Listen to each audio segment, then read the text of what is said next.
Discrimination as to maintaining external causes and surgical causes.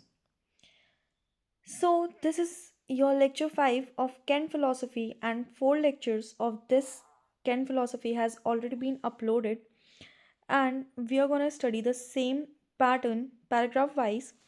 So, let's just not waste time and start the lecture. So, basically, इसके starting में fourth aphorism को केन sir ने लिखा है, and उसी को आगे कंटिन्यू करते हुए उन्होंने बताया है कि जो फिजिशियन है वो प्रिजर्वर ऑफ हेल्थ कैसे है. सो बेसिकली इसमें हमें हाइजीन वर्सेस मेडिसिन के बारे में बताया हुआ है. इससे ही आपको समझ में आ रहा होगा कि बहुत सारी ऐसी डिसीजेस हैं जो मिमिक करती हैं मेडिसिन को, बेसिकली डिसीज़ को बेसिकली, जिसके लिए जो एक सही फिजिशियन होता है वो उसके लिए हमें मेडिसिन प्रिस्क्राइब नहीं करता है, रेदर देन वो उस एक्सटर्नल कॉज को समझ के जब तक हम वो एटियोलॉजी को रिमूव नहीं कर देंगे बॉडी से, तब तक ऑब्वियसली हेल्थ अचीव नहीं हो सकती, क्योर अचीव नहीं हो सकता. सो लेट्स जस्ट सी कि डॉक्टर केन ने इसके बारे में क्या लिखा है. Basically, physician must be preserver of health by identifying and removing external obstacles to recovery. That's what I have already said, right? And he has also said कि बहुत सारी ऐसी कंडीशंस होती हैं, देयर आर मैनी कंडीशंस जो कि true sickness नहीं होती हैं, but occurs cause of poor hygiene and environment.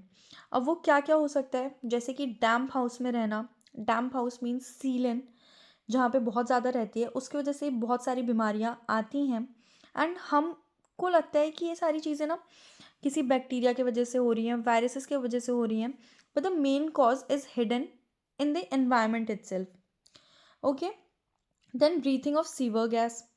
Okay, excess intake of coffee, like if you're feeling very sleepy or insomnia type of condition, but if you'll remove the intake of coffee, like if you are considering it insomnia, but you know कि real cause क्या है, cause you are taking excess of coffee, but since ये आपके daily schedule में आ गया है, you are not getting the true cause behind it. So if you remove this cause you will definitely get to know कि वो true sickness नहीं थी, right. Therefore if the problem is purely external, giving medicine is mistake. External cause must be removed first. That's what cancer is trying to say. Otherwise जो एक physician है will be a carpenter. या that's what doctor Kent has basically use the word for the physicians कि if the physician is not considering the external cause and just directly prescribing a medicine, then वो एक physician नहीं है, वो एक carpenter है, right. Carpenter जिस तरीके से हाउस की कंस्ट्रक्शन या फिर अगर सपोज कुछ भी दिक्कत होता है तो बस उसको बाहर बाहर से ठीक करता है, बट अंदर से हम उस चीज़ को नहीं देखते हैं, right. So same way physician को एक कारपेंटर से कंपेयर किया हुआ है. वो एक हीलर ना होके एक कारपेंटर की तरह एक्ट करेगा. Now in paragraph 2, doctor Kent has basically discrimination between surgeon and physician को बहुत अच्छे से बताया है. बेसिकली होम्योपैथ्स के भी अपने कुछ लिमिटेशंस होते हैं, सर्जन्स या फिर एलोपैथ्स के भी अपने कुछ लिमिटेशंस होते हैं, एंड हमें उन लिमिटेशंस को बहुत अच्छे से पता होना चाहिए कि where we have to stop and let the other person do their work, right. So यहाँ पे केंट सर क्लियरली डिफाइन करते हैं boundaries between a surgeon and medicine. वो क्या एक्सप्लेन करना चाह रहे हैं, that mechanical injuries such as fractures, deep cuts, laceration, जो लेसरेटेड वूंड्स होते हैं basically, physical physical obstructions like a splinter affects the house of the men, basically exterior. Okay, since उन्होंने कारपेंटर से कंपेयर किया था, सो ही इज़ ऑल्सो, जैसे उन्होंने previous chapters में गवर्नमेंट को लेके समझाया था, वैसे यहाँ पे वो ऐसा कारपेंटर एक्सप्लेन कर रहे हैं, ठीक है. So lives in this requires a surgeon to repair the physical framework. Now he is clearly mentioning कि अगर कोई हड्डी वगैरह टूट गई है या कहीं पे बहुत ज़्यादा सीवियर कट आ गया है, सो हम उसे होम्योपैथिक की हाई पोटेंसी की डोजेस से ठीक नहीं करने का ट्राई करेंगे। वहाँ पे एक सर्जन का वर्क है and we will let him do his work, right. Once the physical house is mended, जब वो एक्सटीरियर फ्रेमवर्क ठीक हो चुका है, एक्सटीरियर बॉडी ठीक हो चुकी है, रिपेयर हो चुकी है, तो जो बचे हुए सिम्टम्स हैं that arises interior to the exterior requires a physician. जब इंटीरियर से एक्सटीरियर ठीक करने की बात आएगी, यानी विल और अंडरस्टैंडिंग के डिसअरेंजमेंट की वजह से अगर बॉडी में कोई डीअरेंजमेंट प्रोड्यूस हो रहा है, डिसीज प्रोड्यूस हो रही है, तो वहाँ पे एक फिजिशियन एक्ट करेगा। होम्योपैथ मस्ट नॉट ट्रीट और try to treat a broken leg with high potency remedies alone, nor should they use external plasters to suppress internal diseases that manifest on skin. I hope this paragraph is very much cleared for you guys, and obviously ये हमें समझ में भी आना important है क्योंकि ये हमें हमारी limitations बताता है, right? So paragraph 3 में the theory of chronic miasms and susceptibility. Basically यहाँ पे भी उन्होंने तीनों मियाजम्स को एक्सप्लेन नहीं किया है, वो तो उन्होंने फर्दर चैप्टर्स में, फर्दर लेक्चर्स में ही एक्सप्लेन किया है, but he is giving us a small idea कि जो सेंट्रल थीम है दैट इज़ वो रिजेक्ट कर रहे हैं बेसिकली जो जर्म थ्योरी है, जो हमारी माइक्रोबायोलॉजी है, उस चीज़ को वो रिजेक्ट कर रहे हैं as the primary cause of disease. And what he is basically trying to say कि हमारे सराउंडिंग में बहुत सारे बैक्टीरियाज, बहुत सारे माइक्रो ऑर्गेनिजम्स तो ऑलरेडी प्रेजेंट हैं। Unless and until the person is not suffering from chronic miasm, the person is not carrying that chronic miasm. Basically what are those miasms? Psora, syphilis and sycosis, जो हम आगे देखेंगे। And the person is not susceptible to something, उसको वो disease नहीं हो सकती, right. एक फैमिली में if one person is having pneumonia या फिर ट्यूबरक्लोसिस या फिर एनी फर्दर थिंग, तो वो बाकियों को क्यों नहीं हो रही है? क्या बाकी उस चीज़ के कांटेक्ट में नहीं आए होंगे? Obviously the body wasn't susceptible for that thing of other family members, but जो उसके कांटेक्ट में आया उसके वो पहले ससेप्टेबल था, उसके अंदर वो मियाजम्स प्रेजेंट थे। So unless and until a person is, ये मतलब जो जर्म थ्योरी है, जो बैक्टीरिया, वायरसेस, प्रोटेस्टा, ये सब जो चीज़ें हैं, ये सब ना अल्टीमेट कॉज हैं, अल्टीमेट रिजल्ट है बेसिकली। हमें पता है कि सोरा हमारा फंडामेंटल कॉज है। Psora is mother of all miasms, okay, of all sickness and susceptibility. Kent says that microorganisms are secondary result, not the cause itself.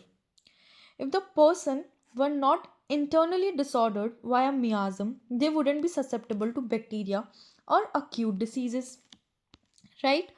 So basically, if I'll explain you दो words में, then chronic मियाजम एक fuel की तरह act कर रहा है, and अगर आप फ्यूल किसी में देंगे then flame will definitely come out. So are acute diseases or our chronic diseases or basically any kind of disease, it's acting as a flame. But a fire, a flame to come, there's a need which is fuel, right? So unless and until fuel isn't present in the,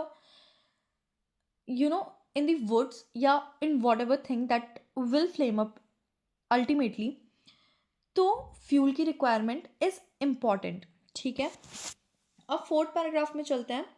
fourth paragraph में doctor Kent sir has said कि जो interior man है as a source of disorder, जो interior man act कर रहा है किसकी तरह? As a source of disorder. Now disease begins in the interior, we all know that. किसके through? Via will and understanding, before it manifest as tissue changes या फिर exterior में, ठीक है। और he is also trying to assert that causes are immaterial and infinitely too fine to be seen by. जो micro organisms हैं या जो अल्टीमेट कॉज है वो बहुत ज़्यादा छोटे हैं उस इमटेरियल चीज़ों को, मतलब This is causes are immaterial and infinitely too small to be seen by microscope. ठीक है. The physical organs, liver, heart, kidney, only shows the ultimate or the end result of the long standing internal disorder. That's what I have already mentioned कि जो physical organs होते हैं, जो ये ultimately lastly symptom होता है जो हमारा बॉडी शो करता है किस चीज़ के लिए, वो क्या रिजल्ट शो करता है कि अंदर में कोई दिक्कत है और बहुत टाइम से चली आ रही है. ठीक है. Now the law of direction basically centre to circumference. So doctor Kent basically warns against allopaths, not allopaths basically but जो मॉडर्न मेडिसिन थी उस टाइम पे, विच एंशियंट मेडिसिन बेसिकली बोलना ज़्यादा सही रहेगा, which he claims only look at the ultimates and ignores the internal cause. वो क्या करता है, यू गो आप उनके पास जाते हो, वो आपका रिजल्ट्स निकलवाते हैं, लाइक लेबोरेटरी रिपोर्ट्स निकलवाते हैं, एंड उसमें आपका देखते हैं कि हाँ ठीक है, this person is suffering from kidney stone, this person is suffering from blah and blah, but उसका अल्टीमेटली कॉज क्या है, हेमोरॉइड्स है या फिर जो भी है, बट यार किसी सप्रेशन की वजह से ही तो वो हुआ होगा. वरना आप ही सोचो कि यार हेमोरॉइड्स हटाने के बाद, ट्यूमर्स हटाने के बाद still why do they reappear, क्योंकि कहीं ना कहीं कोई ऐसी चीज़ थी जो हमने इग्नोर कर दी, जो हमने छोड़ दी उस पर्सन के अंदर. हमने उस पर्सन के मेंटल स्टेट को अभी तक शायद ठीक नहीं किया था, right. Internal cause leading to the suppression of the symptoms and further confusion of the human economy. Okay, ये basically as it is line उठाई गई है इससे, केंट फिलोसफी से. So guys that's it for this video. Thank you so much for watching it. Hope आपको ये सब समझ में आया होगा. अगर नहीं आया है तो मैं इसे और सिंप्लीफाई वे में एक्सप्लेन कर दूंगी. बट टिल देन पढ़ते रहें एंड डोंट वरी, हम केंट फिलोसफी पूरा का पूरा कंप्लीट करेंगे. And if you like this video, do comment, share and subscribe. And मुझे प्लीज़ बताना कि और कुछ ऐड ऑन करना है या आपको कोई और चैप्टर पढ़ना है, कोई और लेक्चर चाहिए जो मैं अपलोड करूँ आप लोगों के लिए. सो तब तक के लिए पढ़ते रहें and love you all guys. Bye bye. Thank you so much for watching.